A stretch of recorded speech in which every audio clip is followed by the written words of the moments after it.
Hello everybody and welcome to Green Star Trading with me, Tom. All views, opinions and ideas expressed in this video are my own and do not constitute financial or trading advice in any way. Right, time for a look at the US stock market with our proxy for SPY ETF. We're also going to be looking at the PCC and the VIX today. We'll be discussing bullish and bearish Elliott Wave counts as well as the longer term classical analysis picture, which I think is what I really want to start with today. Now, I know that if you're just a pure Elliott Wave hound, you'll probably want to skip over it, but I insist that you don't today because I want to go back and have a look at prior market tops for a few minutes, and we can get an idea of what we are dealing with now. Now, I'm not calling the top. You know me, I've been accused of being a perma bull. I'm not. When there is a weekly and monthly pivot in place, I will be bearish. It is not in place. You are obligated to stick with the trend for as long as the trend continues. That's how we make money in these markets over the longer term. If you short every high, you will wreck yourself. Okay, so let's wait until there's a pivot in place before we start calling the top. Now, it could be on its way, it could be soon. It could be a fair old way away yet. We're just going to look at the evidence and go by the numbers. Now, before we go into the Elliott Wave countdown, let's just talk about the elephant in the room. Right, the thing that we've all been aware of for many weeks now. And that is this pretty impressive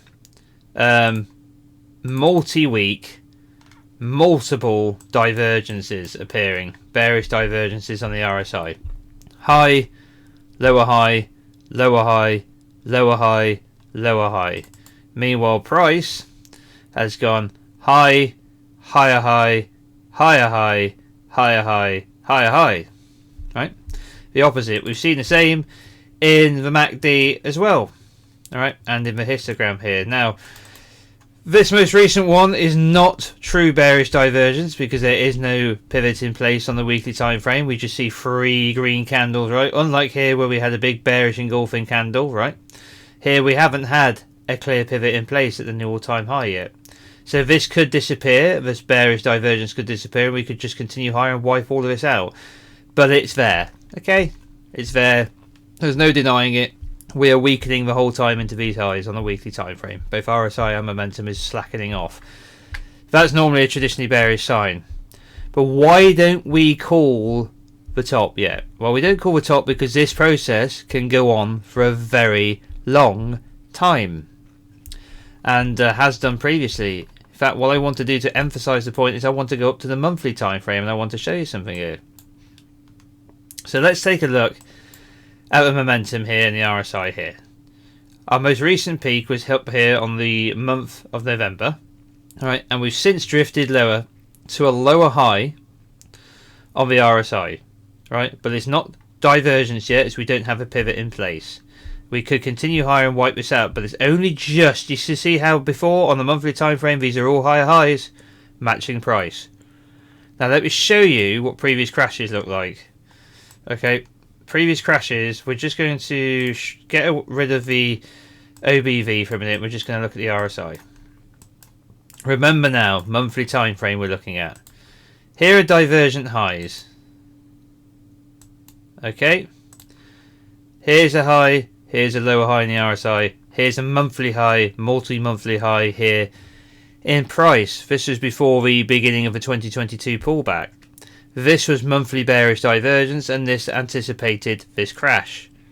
It's barely a crash, it's a pullback, right? Let's move back to COVID, right? Now let's take a look at just how long this took to play out. Okay?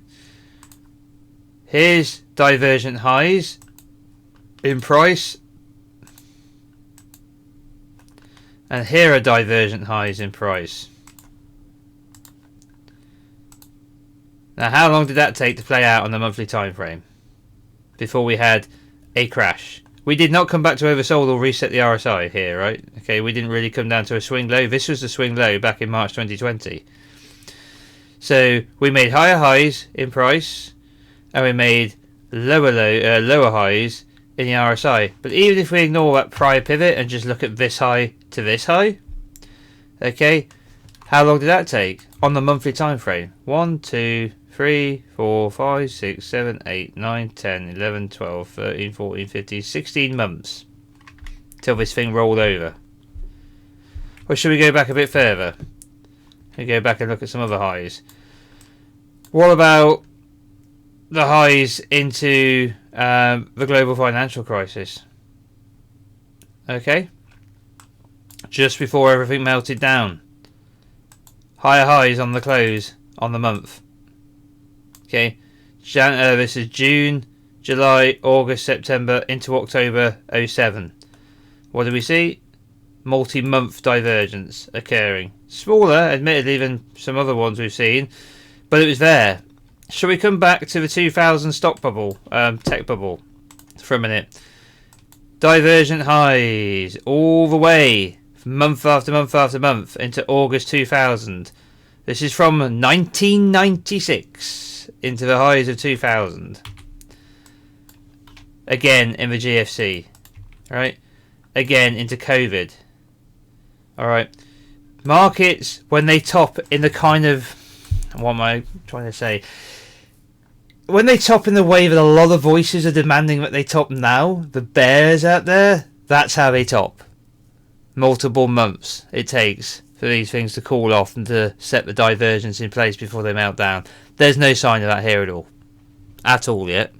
Nothing like what we've seen in some of these prior crashes. So yes, there is multi-week divergence building up.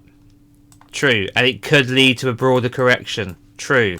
And we should be prepared for it and aware of it. Yes. Okay. So, but the point I'm making here is if you applied the same principle of being bearish every single time these kind of divergences show up, you could have spent months, weeks, or in some cases almost a decade waiting for it. Okay, so don't do that. Wait until there's a clear pivot in place on a larger time frame, a break of trend, and then by all means be bearish at that point. I will be too. But let's not jump the gun. Okay, so we've spoken about how we identify multi-week, multi-month divergence in anticipation of a larger market high and how it tends to show up on the monthly time frame in the RSI before it occurs. So why am I mentioning all of this? Well, some of the sentiment I've been coming across lately has been really phenomenally bearish, and I've even heard some people saying things like take the tariffs last week, for example. There was a bit of a panic over the weekend with the crypto meltdown. I came across a lot of people, right? I know a lot of noobs. I'm not using that phrase derogatorily. We're all noobs at some point. But a lot of people were running around saying market's going to open down 20% on Monday. There's going to be a crash. No, there isn't. And there wasn't. And there was never going to be. Okay? So... this is the kind of fear-mongering which I think is very problematic and can lead to people shorting and wrecking themselves. You can short when there's a right time to short, and there is a right time to short. We'll talk about that in a minute. But I was trading breaker down, right, through COVID, and it feels like 5 minutes ago that I was doing it. What do I mean by breaker down? What I mean is like the market crashes so quickly and so violently that we just switch the thing off. That's what we do. We have circuit breakers. If the market crashes too violently, we stop trading for the day. Globally, that's it. Done. Right? It happened several days in a row during COVID. It was brutal. So if you are one of the doom mongers, perma bears who think you're going to wake up to an 86, 70, 60, 70, 80% market crash on one day, you don't even know how the market works, sunshine. You don't even understand the basics. That can't happen. Literally can't happen. Okay, so nothing wrong with being short, right? But we're not getting 1929 2.0. It can never happen again. There are literally circuits in place which won't allow it. Okay, and even 1929 didn't happen like that, alright guys? Just didn't. So either way, let's now talk about these trends. After we've identified a potential pivot in place, when is the appropriate time to short? So... let's just take the example of the recent highs we had going into the 2022 correction we had here.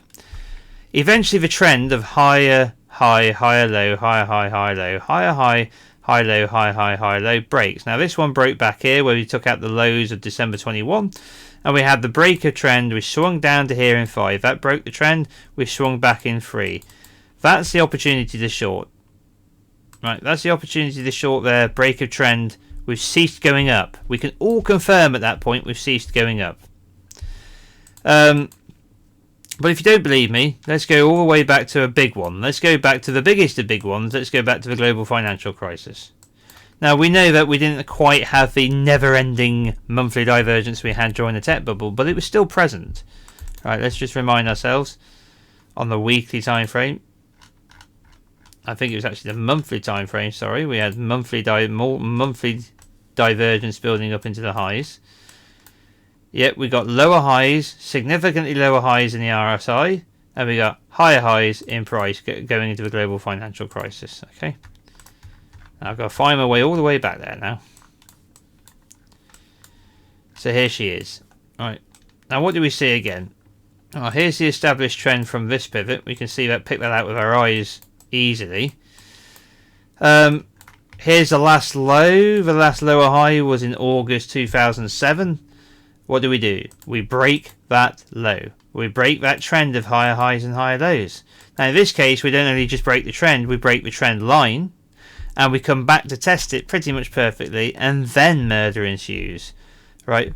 But even then, during the global financial crisis, we still had one more pivot before we kissed the market goodnight. That's what we call the STS.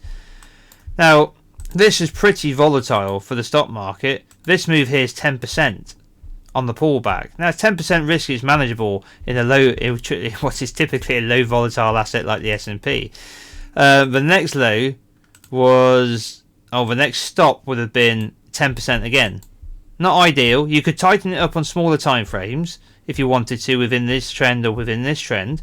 For example, you are preempting the market by shorting here because we haven't broken trend yet, right? That's what we're talking about. But as long as you're strict with your stop position, take the loss. I wouldn't do it. I'd rather wait for the trend to break. But everyone can manage 10% risk. Unless you're leveraged up the backside. In which case you're just an idiot anyway. So, and that's just an opinion. I don't care if you like it. Seen too many youngsters, too many people wreck themselves trading like that. But either way, if we come back to the 2022 one we saw here, this is a much more tolerable amount of risk. It's smaller correction though. It's not the global financial crisis, is it? It's 4.13%. From the next pivot of the XSTS, as we call it, the one below it, is 7.2%. Take an even shorter time frame correction of a break of trend. We broke trend here, right? Higher high, higher low, higher high, higher low. Here it is. We breach it, we move lower, and we break the little trend line there as well. This was 1.5%, and this was 3.73%. So my point is, the day will come, sooner or later, we break this trend of higher highs and higher lows. Here's the low here, in January 2025.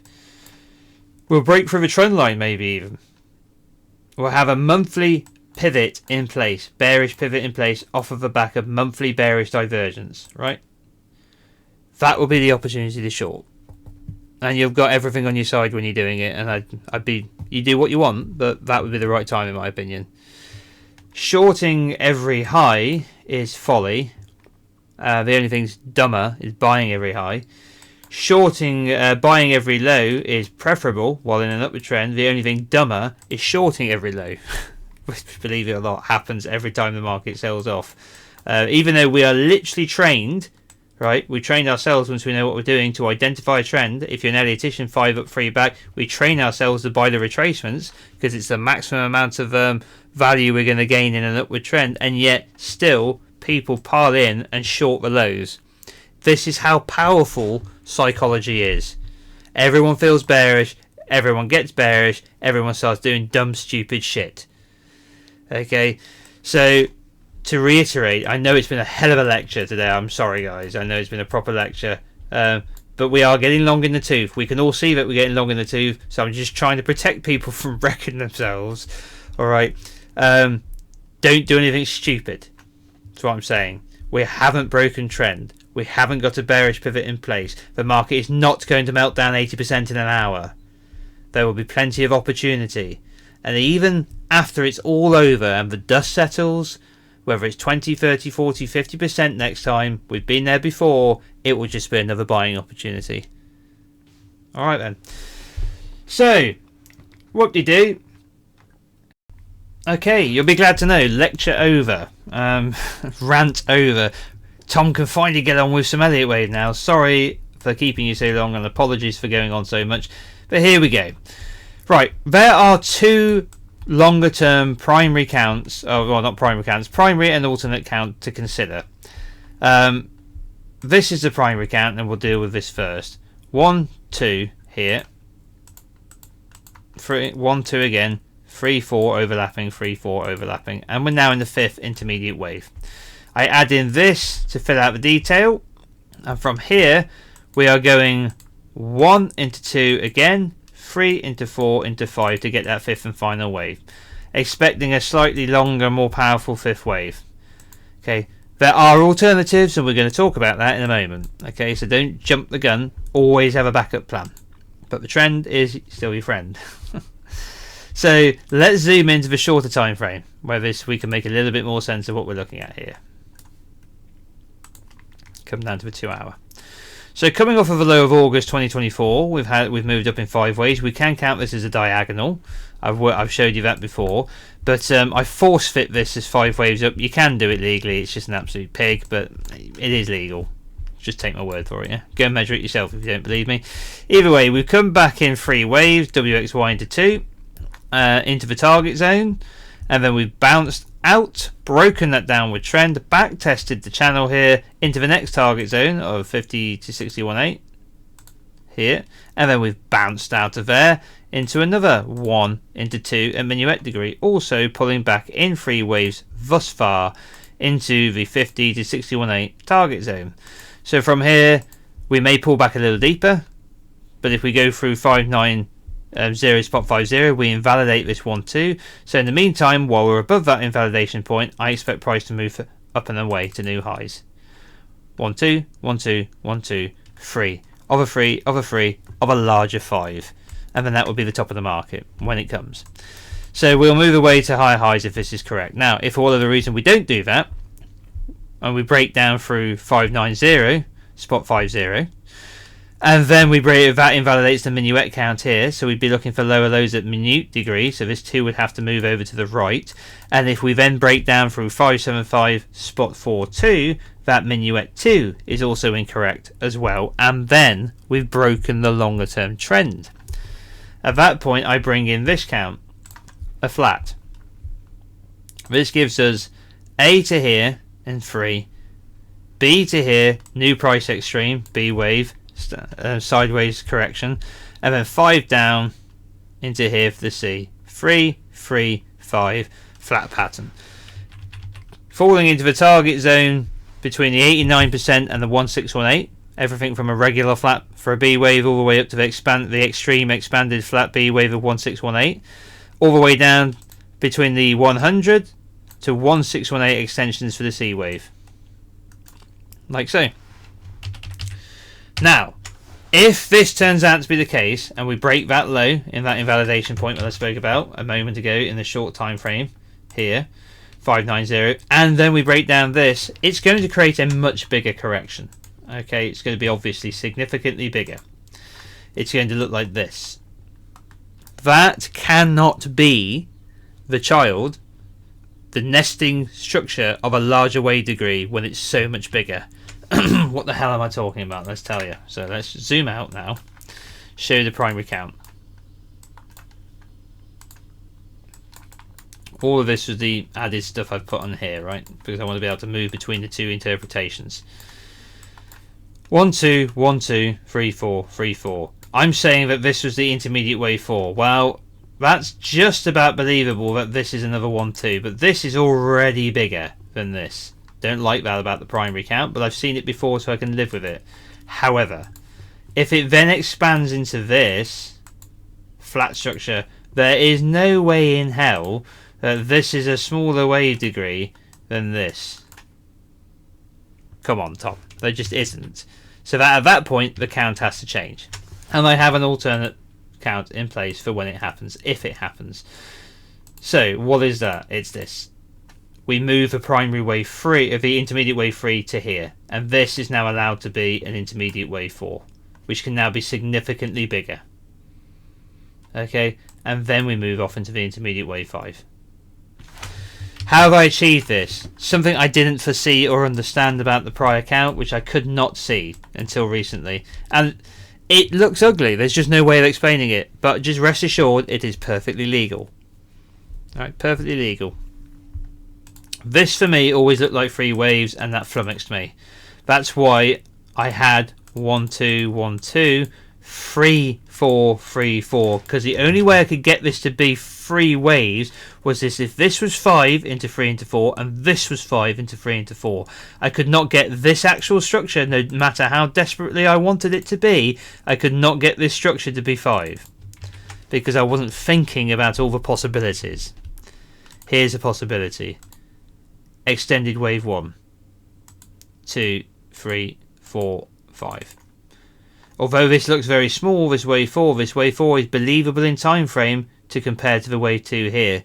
And the wave 3 is not the shortest of the waves. It can never be. It doesn't have to be the longest. A lot of people get that wrong. It just doesn't have to be the shortest. The 4 does not overlap the 1. This is a perfectly legal 5-wave impulse.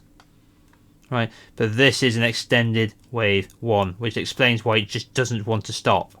Just rushes up, finally corrects into the 2 3 4 5. This gives us 1 2 1 2 3 4 3 4 yet to complete, and extends the count higher. So I know I've just said an awful lot of Elliott Wave stuff, but let's just explain it clearly. If we break through 59050 and then 575.42, and this whole corrective structure that we've been in gets too long to be another wave 2, I will classify it as a wave 4 within the other count, and I will adopt this as the primary. The primary is still this until it breaks, unless it breaks. If it does break, I will adopt this instead. This allows for a deeper wave 4 correction, and then another 5 waves higher in the 5th. Okay, there is one final alternative. Okay, let's bring up the primary count again and leave this section blank. That is where we put in our short time frame 1. There's this idea: an expanding ending diagonal. An expanding ending diagonal. So we keep the primary idea of 1 2 1 2 3 4 3 4, but we finish in this big 5-wave structure of ABCs. And we'll get this. One more swing higher. One more swing higher into the 5th, and then it's game over. Now this could create the monthly divergence we want to see. We're already building it up, and we only need to have a 3-wave move to go up from here rather than 5. So this is 1 2 3 4 5 is what I'm expecting, right? But being longer in the primary count, this would just be a 3-wave swing. 1 2 3, like that. So now this move here that we're just tracking is 1 and 2 1 2 3 4 5. That could be 5. A B C. It fits well, I'll admit. Okay, and then that would be the high. But if that's the high, if we get up here on bearish divergence on the monthly time frame, then we get a monthly pivot, big scary breakdown. Then we're still looking to break the trend. We're still looking for the first big sell-off and the first big pullback before you short this thing. Alright, so there you go. That's a lot of talk. Believe me, it's taken me a lot of attempts today to get this recorded, just because I've had a lot to say and I've been trying to condense it as much as I can.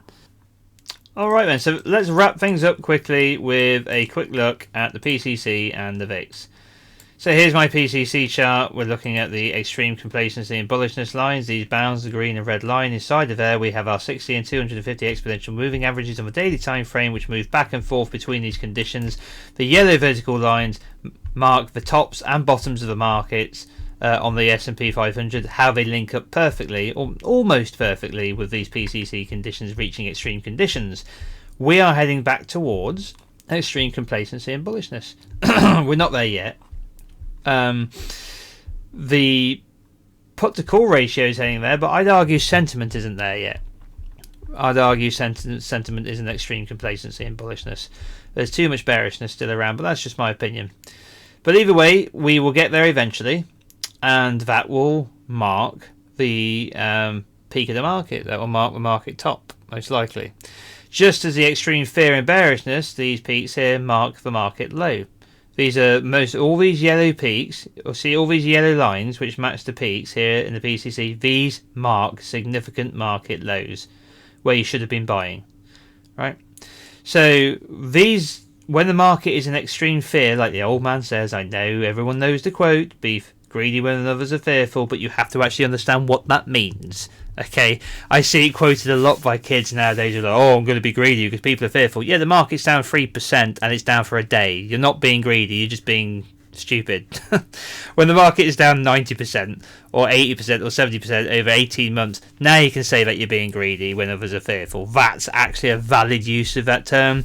A quick flash crash is not a valid use of that term. Okay, that's just volatility. We just call that volatility. Now, when we've come down from here from November 23 and we end up all the way back here, wherever it is, and then everyone is bullish and everyone sold their grandma to buy more crypto and more stocks, right? We're back in crazy land. We're back in super bullishness territory. Tom will actually be getting fearful at that point. And if the market breaks down and if it breaks trend before that happens, I'm going to be very bearish. Okay? But that's because everyone, including the put the call options market here, will be put the call ratio will be extremely bullish. Same will be true when we come back to extreme bearish conditions. I'll be looking to buy because every long-term dip is a buying opportunity. So we are kind of neutrally area, bit below, closer to extreme bullishness, getting further and further away from bearishness. So we are getting slowly towards the correct conditions for a macro market top. Right, that's the put the call. Let's now come over and have a look at the VIX.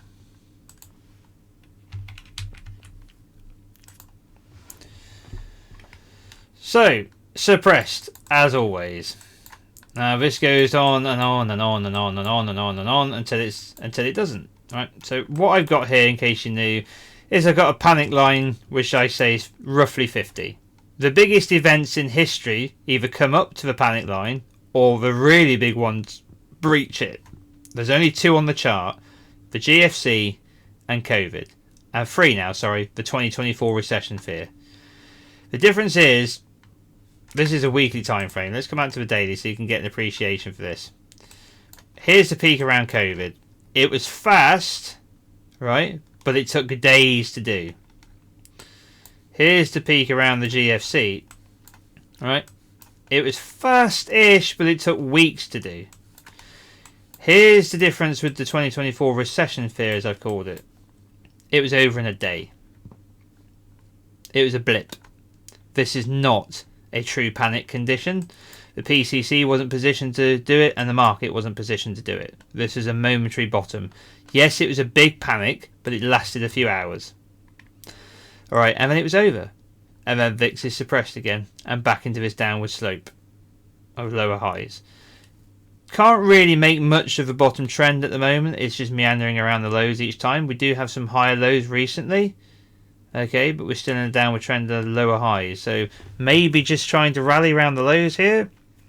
But wrong term to talk about VIX rallying, but you know what I mean. It's suppressed. We will get another explosion sooner or later, as the PCC finally heads down into those extreme bullish conditions. But what we're really looking for is we're looking for this long-term view, put the call ratio, to be positioning itself roughly where we want it to be. We're getting into the territory now, but getting towards the territory of a potential macro top forming. There's too much bullishness and complacency in the market. We want this in roughly the right place. It's roughly the right place. It could be deeper. We want the VIX to start showing an upward bias, right? Just as we saw in this move here before this pop. We saw the same in the GFC. We start to see an upward bias, the right position for the PCC, and then a break of trend in the stock market. A break of trend and potentially a back test with a monthly pivot off of monthly divergence. If those three things are in place, we're in the shit. Now it's breakdown time. Now it's actual bear time, and this is when you'll separate the boys from the men and the girls from the women. because what you'll get is all the people who've been preaching, they'll get wrecked. Meanwhile, the long-term strategists, the long-term traders, the long-term will be welcoming it. There's nothing we want more than total and utter meltdown of the market over several months, because that's the next big buying opportunity. And that's when you get greedy, guys. That's what the expression means. That's when you get greedy, that's when you buy. And the panic at the lows, whenever they come, 10, 20, 30, 40, 50, 60% down, those will be all the voices which were bearish at the highs will now be selling the lows rather than buying them. And voices like me, which were still bullish late in the trend, because the trend's your friend, right, will now be bullish at the lows. So there you go. I know I've gone off on one today, but I think it's time to start putting in the effort to talk about the possibility of a long-term macro top coming in. We're not there yet, but I'm just saying it will come. I'm aware of it. Please don't call me a permaball. Alright? But don't be a bear until it's time to be. Alright then guys, take care of yourselves. Thank you very much for joining me. If you're new to the channel and you like what you've seen, please subscribe, smash the like, hit the little bell notification icon to remain informed of future video releases. And if you're interested in learning Elliott Wave and all this kind of stuff for yourself and getting access to a big public Discord with loads of members, weekly exclusive material, dividend calendar, stock rating system, and frequent live streams, then feel free to sign up to a Patreon. There's a link in the description box below. And until then, take care of yourselves guys, and I'll be back with you with a Bitcoin update, hopefully relatively soon. All the best. Bye bye.